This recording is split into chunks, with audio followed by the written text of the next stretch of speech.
The Roux-en-Y Gastric Bypass.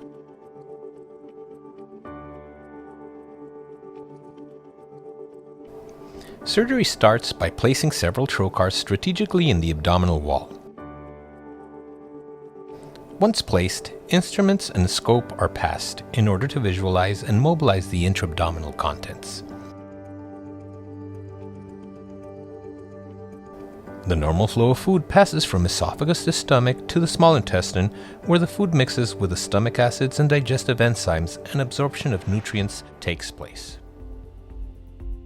First, a small stomach pouch, approximately 1 ounce or 30 milliliters in volume, is created by dividing the top of the stomach from the rest of the stomach.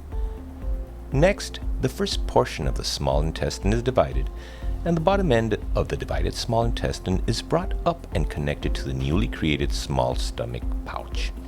The procedure is completed by connecting the top portion of the divided small intestine to the small intestine further down, so that the stomach acids and digestive enzymes from the bypass stomach and the first portion of the small intestine will eventually mix with the food.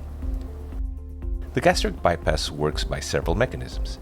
First, similar to most bariatric procedures, the newly created stomach pouch is considerably smaller and facilitates significantly smaller meals, which translates into less calories consumed.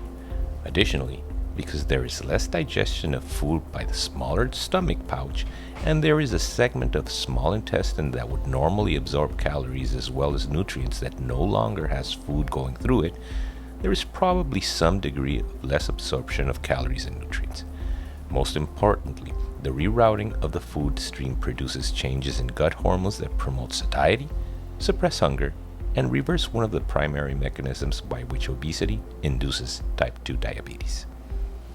The advantages of the procedure include: produces significant long-term weight loss, around 60 to 80% excess weight loss, restricts the amount of food that can be consumed, may lead to conditions that increase energy expenditure, produces favorable changes in gut hormones that reduce appetite and enhance satiety.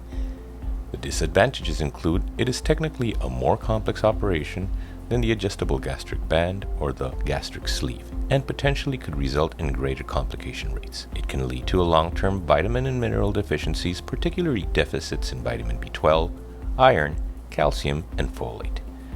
It generally has a longer hospital stay than the adjustable gastric band, requires adherence to dietary recommendations, lifelong vitamin and mineral supplementation, and follow-up compliance.